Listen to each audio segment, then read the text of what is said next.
नमस्कार आदाब, आप देख रहे हैं द जस्टिस हिंदी। उत्तर प्रदेश की सियासत में एक बार फिर से एसआईआर यानी स्पेशल रिवीजन प्रक्रिया को लेकर गर्माहट बढ़ गई है। भाजपा के प्रदेश अध्यक्ष भूपेंद्र चौधरी ने विपक्ष पर सीधा हमला बोलते हुए कहा कि विपक्ष का एजेंडा एक सोचे समझे षड्यंत्र के तहत लोकतंत्र को कमजोर करने का है। उन्होंने साफ कहा कि एसआईआर एक पूरी तरह संवैधानिक प्रक्रिया है, जिसे भारत निर्वाचन आयोग हर साल की तरह इस बार भी पूरी पारदर्शिता से पूरा कर रहा है।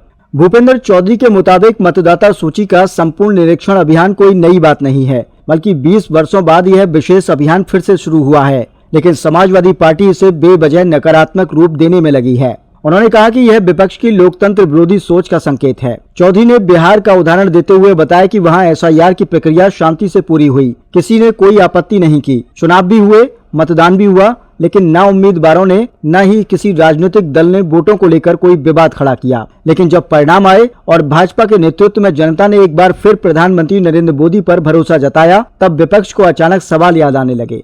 भाजपा प्रदेश अध्यक्ष का कहना है कि लगातार 4-5 चुनावों से जनता मोदी जी के नेतृत्व पर भरोसा जता रही है और यही विपक्ष की हताशा की सबसे बड़ी वजह है। चौधरी ने आगे कहा कि देश में अमन और शांति का माहौल बना रहना चाहिए, लेकिन विपक्ष जानबूझकर ऐसा माहौल पैदा कर रहा है जिससे जनता गुमराह हो। उन्होंने पश्चिम बंगाल का जिक्र करते हुए कहा कि बाबरी मस्जिद के नाम पर मस्जिद का शिलान्यास किया जाना भी माहौल खराब करने की साजिश लगती है और इस पूरे मामले पर राज्य सरकार को गंभीरता से कदम उठाना चाहिए। उन्होंने कहा कि राज्य सरकार की जिम्मेदारी है कि हालात बिगड़ने न पाएं और शांति व्यवस्था कायम रहे। कुल मिलाकर भाजपा प्रदेश अध्यक्ष ने साफ कहा कि एसआईआर पर बेवजह विवाद विपक्ष की हताशा का नतीजा है और लोकतांत्रिक प्रक्रियाओं पर सवाल उठाकर विपक्ष सिर्फ अपनी राजनीतिक जमीन बचाने की कोशिश कर रहा है।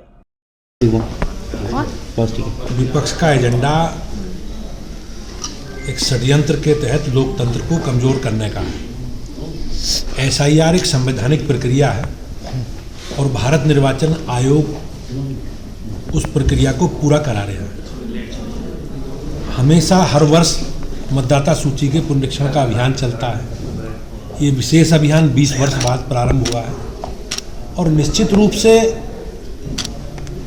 जिस प्रकार का नेगेटिव एजेंडा समाजवादी पार्टी ने विपक्ष ने चलाया है, मैं निश्चित रूप से कह सकता हूं कि ये लोकतंत्र के प्रति उनका नकारात्मक रुख है। आपने देखा होगा बिहार में जिस प्रकार से एसआईआर की प्रक्रिया समाप्त हुई और अंतिम फाइनल ड्राफ्ट प्रकाशित हुआ तो किसी ने उस पर कोई आपत्ति नहीं की।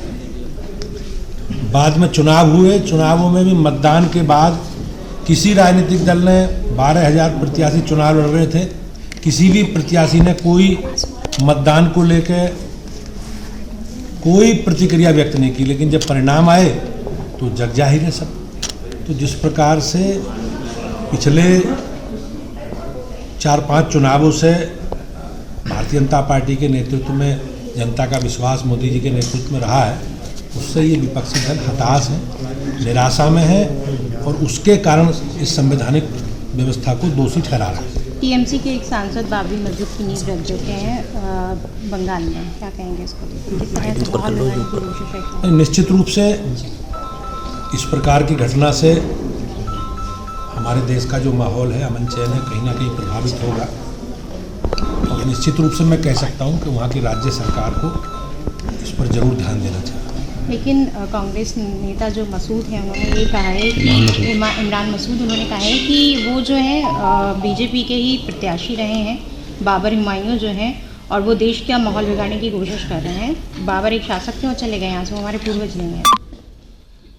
नहीं, बाबर बात सही है, लेकिन इस प्रकार की घटना बाबरी मस्जिद के नाम से मस्जिद का शिलान्यास करना, वो कहीं ना कहीं देश का जो माहौल है, माहौल खराब करने के लिए जो षड्यंत्र टीएमसी या टीएमसी के लोग कर रहे हैं, मुझे विश्वास है कि वहाँ की सरकार इस विषय को गंभीरता से देखेगी और माहौल खराब ना हो, लॉ एंड ऑर्डर की व्यवस्था बनी रहे।